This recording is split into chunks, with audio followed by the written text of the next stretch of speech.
I love RPGs. Like, really love them. Admittedly, I jumped on the RPG train a little late, as Final Fantasy VII was the first RPG I ever played, but ever since then, it's been one of, if not my favorite genre of all time. Everything from video games, right down to pen and paper, I play what I can get my hands on because I adore them. In fact, I step away from my PC once a week to drive to my friend's house and play Dungeons & Dragons for all hours of the night, usually to the detriment of my sleep schedule. But one of my favorite pen and paper worlds is World of Darkness. It is a modern-day gothic setting where vampires, werewolves, mages, all creatures of the night exist among the mortal few, where they usually remain pretty hidden, for the most part. And in 2004, a now dead developer called Troika created a game called Vampire the Masquerade Bloodlines. Now, back at that time, I wasn't really a PC gamer. My family didn't have a very powerful PC, I was starting college, and most of my gaming took place on a console on my TV. But as the years went on and I eventually became the PC Master Race gamer, my friends and now colleagues have told me that I'm missing out. That Vampire Bloodlines is one of their favorite RPGs ever. And the more research I did, the more I realized it had a huge cult fan base, one that had been supporting the game for years. So one day on the Steam sale, it was up for $5 and I decided to grab it. And as I told people that I bought it, they were excited for me. I was about to experience this amazing story in this amazing world that never really sold well and never really got a sequel. So my expectations were high because my friends told me it was great, but at the same time I was a little worried that I was about to walk into something that may have been overhyped. Boy, was I wrong.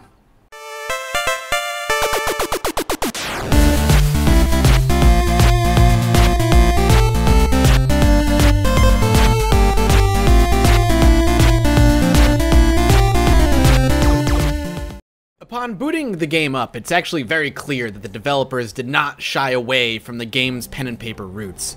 Your first task is to choose one of the kindreds, that's what vampires call themselves, bloodlines or clans.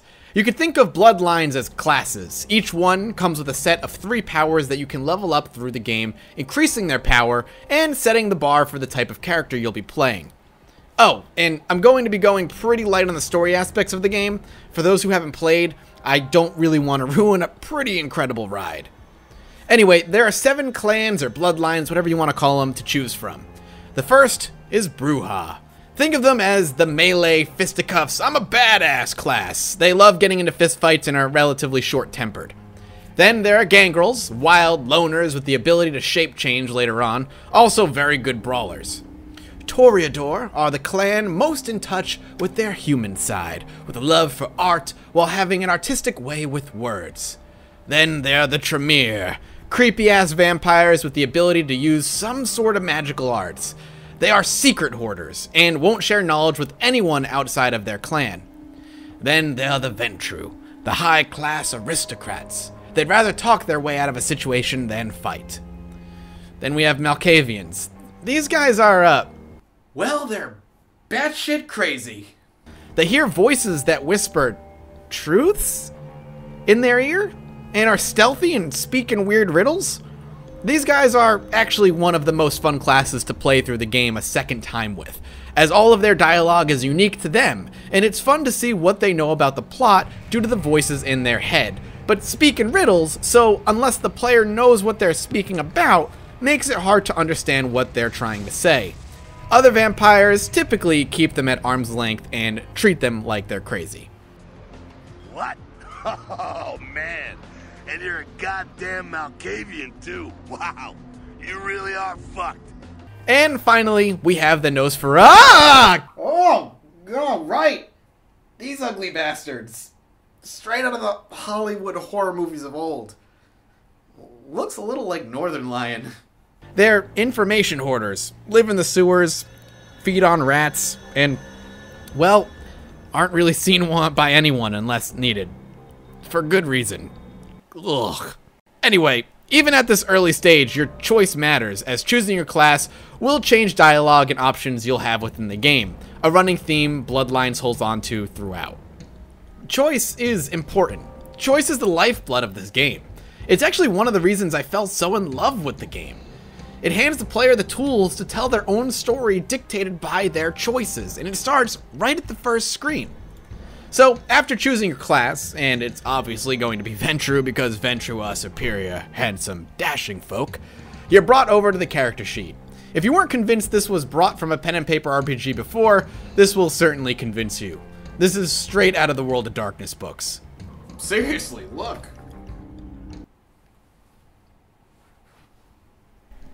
You start with a pool of experience to spend on your core stats and skills.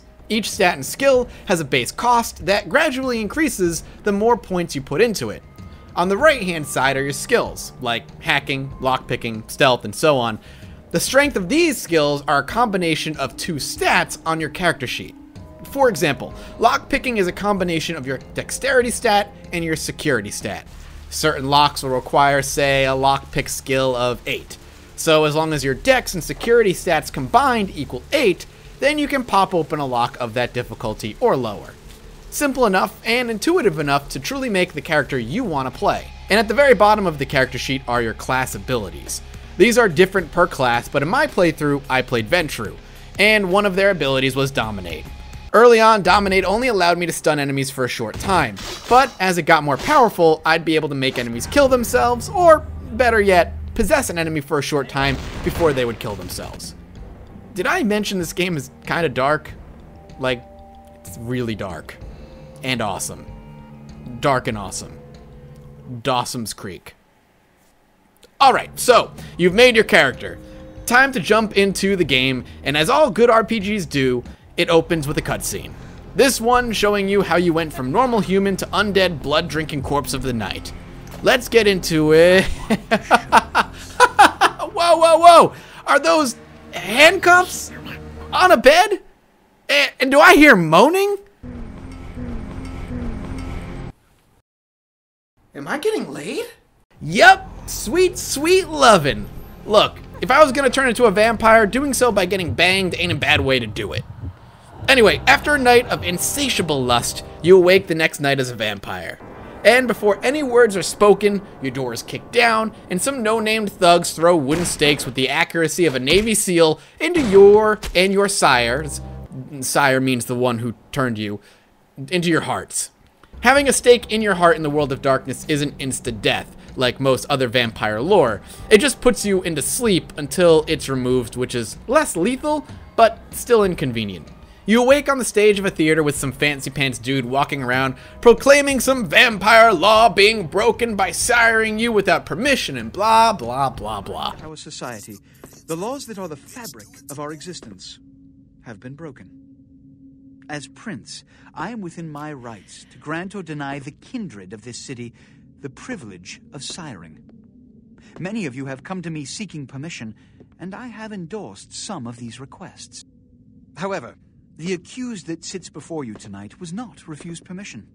Indeed, my permission was never sought at all. And right when you're about to fall asleep, bam! He sentences your sire to death by beheading, and right before your eyes, some monstrosity with Cloudstrife's sword takes your sire's head off. Hey man, that's not your sword. Give it back. That's stealing. That stealing is bad. Can we just take a minute real quick to marvel at this beast of a vampire, by the way?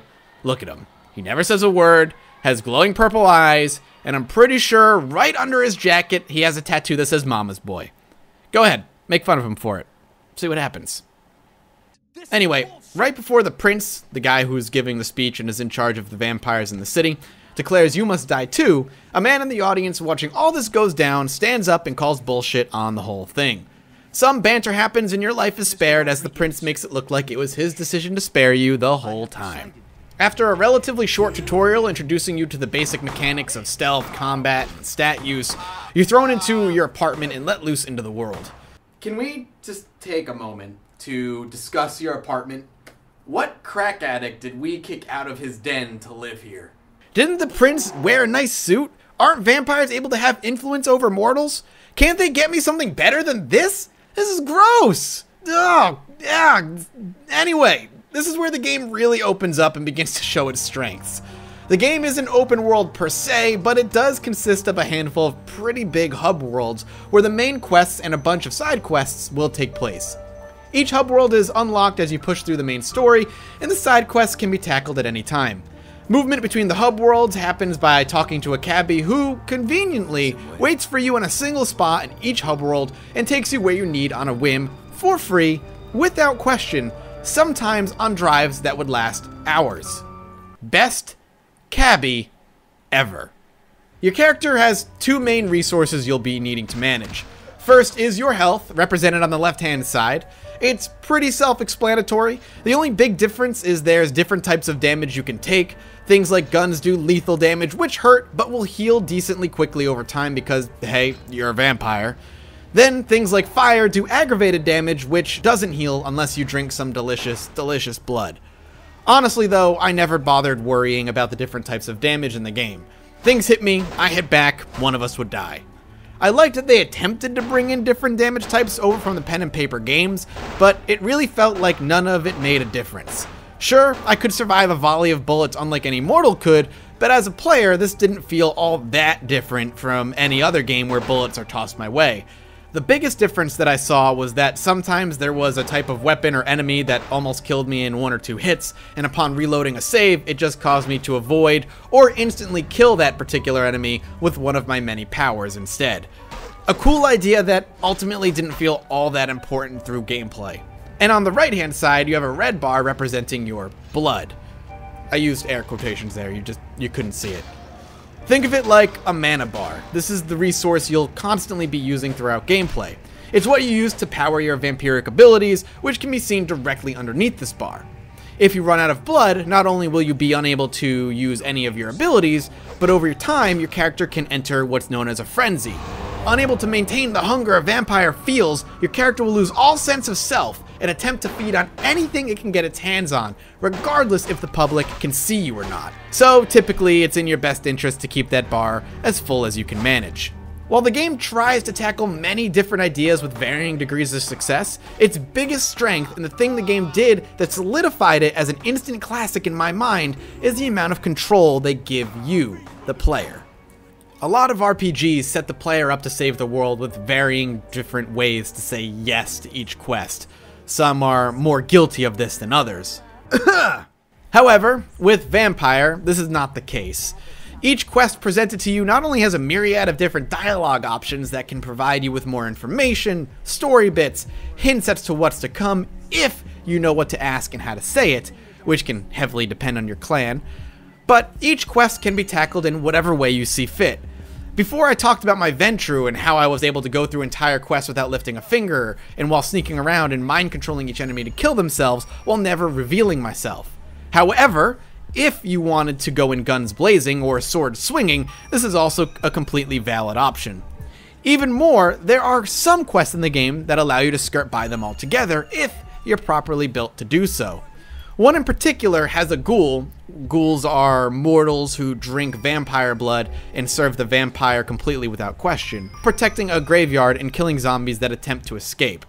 When you approach, he asks if you don't mind taking over for a few minutes while he runs out to take care of something. On my playthrough, I agreed, but if you are playing a female character, you learn that he's going out for a booty call, and you have the option to sleep with him, bypassing the combat part of the quest, but fulfilling it nonetheless and gaining the experience. You could also offer to go out for him and bring back his bootay. As I was saying, a myriad of options for almost every quest. Where other games have you doing the same task with minimal variation, Vampire goes out of its way to make your actions matter and make your character your own. Sure, you're still doing the same quests other people are doing in their game, and the main story hits some of the same beats every other player hits, but it strives to make the experience you have exactly that, yours.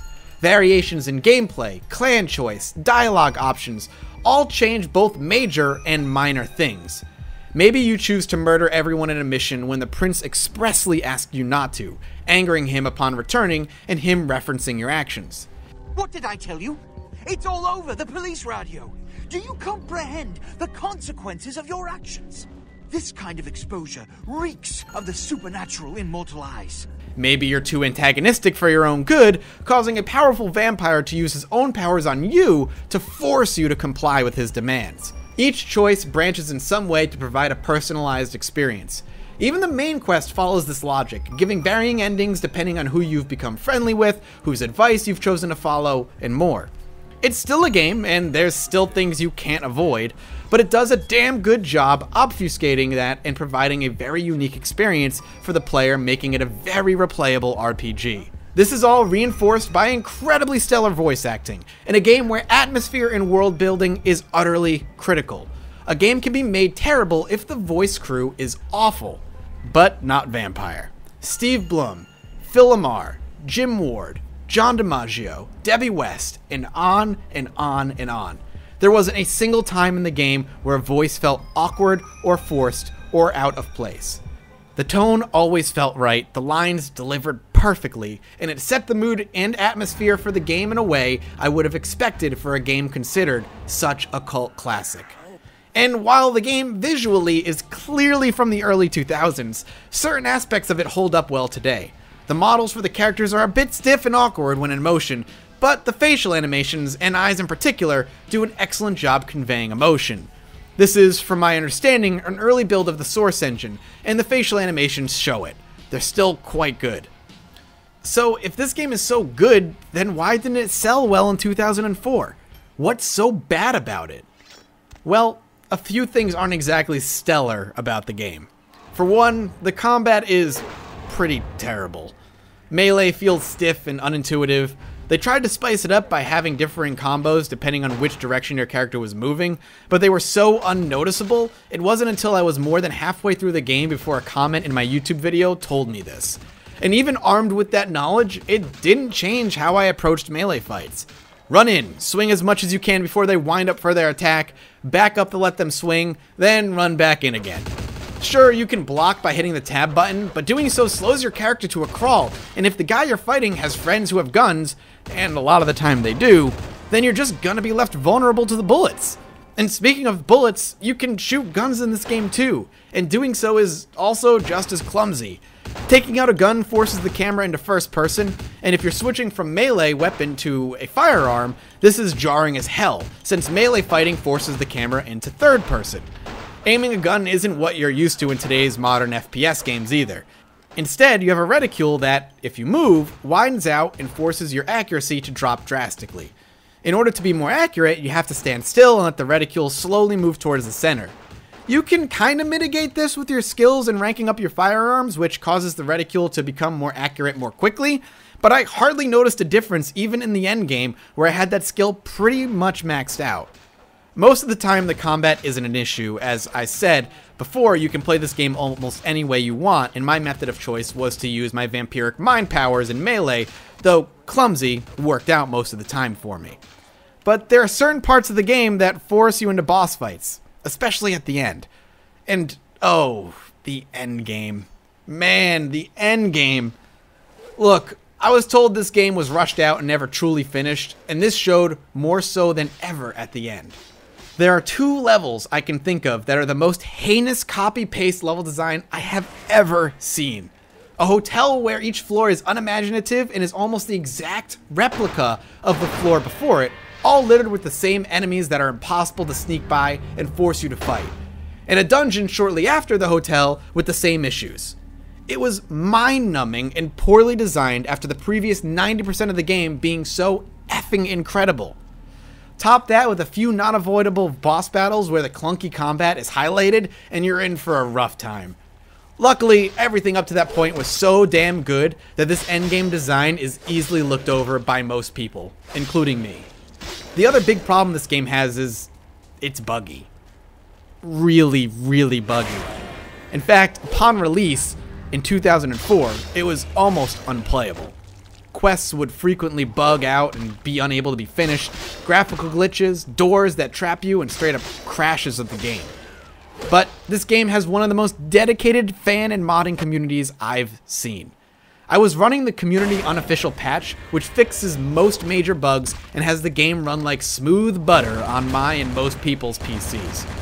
The community has been modding and updating this game for almost 10 plus years now, with everything from the unofficial mod pack to entire game overhauls with new story, character classes, and so much more. It's kind of crazy when you think about it, but this game is just that good. I would recommend playing with the unofficial community mod on your first playthrough to ensure minimal game-breaking problems. Then, after that, mod the hell out of it, and play as crazy different vampire clans. Thing is, through all of its clunky combat, weird bugs, and lackluster endgame, the story, the atmosphere and world, the characters and voice acting, the options the game gives you with branching narratives and paths make it incredibly replayable, knocking this game into high gear and making it one of my favorite RPGs of all time, even 12 years after its release. It brings to the table what an RPG should: choice. And through that choice, a story you have control over can be told. It was fun, always left me wondering what was going to happen next, and made me second guess a lot of my decisions, wondering if they were the right one in a world where the line between right and wrong is often blurred at best and non-existent most of the time. I utterly adored Vampire. In fact, I plan on going through it again a second time as a Malka Viens before long. That's why I, the Honorable Judge Mathas, proclaim this game as guilty. Guilty of being a really good time in spite of its flaws. Stiff and clunky combat, an unfinished, rushed, and relatively repetitive endgame cannot tarnish the awesome time I had with almost the rest of the entirety of the game. And now that the video game rights of the World of Darkness franchise belong in the hands of Paradox Interactive, I can't wait to see what's in store for the future of this franchise. And there are already rumors that there is a spiritual successor to Vampire in the works over at Paradox HQ. So color me excited. I hope we see something just as good in the years to come. I eagerly await it. Hey guys, thank you so much for watching what is hopefully the first of many Judge Mathas episodes. If you enjoyed it, let me know in the comments section below, hitting the like button. All criticism, of course, is welcome, as this is kind of a new thing for me. Also, this video will be being uploaded over at youtube.com/JudgeMathas. If I continue to do this, I want to make sure it's kind of separate from my Let's Play stuff, so you can go over and subscribe to that channel as well, and maybe keep an eye on that for more regular content. The next few episodes will be both on the Judge Mathas channel and on the Mathas Games channel, but I kind of want to point you in that direction for future endeavors. Again, thank you guys so much. This has been kind of a passion of mine for the past month. It's been kind of an interesting ride, both up and down, but at least I got to use my sweet amiibos for something other than talking about them on my game channel. It's been super fun. I want to thank a few people for really kind of inspiring me to do this. Mostly I want to thank Dean Cuddy. He is a really good friend of mine who does kind of this structured review style stuff. You can go check him out at youtube.com/DeanCuddy. And let me know what you guys think of this new format in the description, or rather the comments section below. I'm already working on the next one. I'm really pumped to see what you guys think of this, and I'll see you next time. Bye-bye.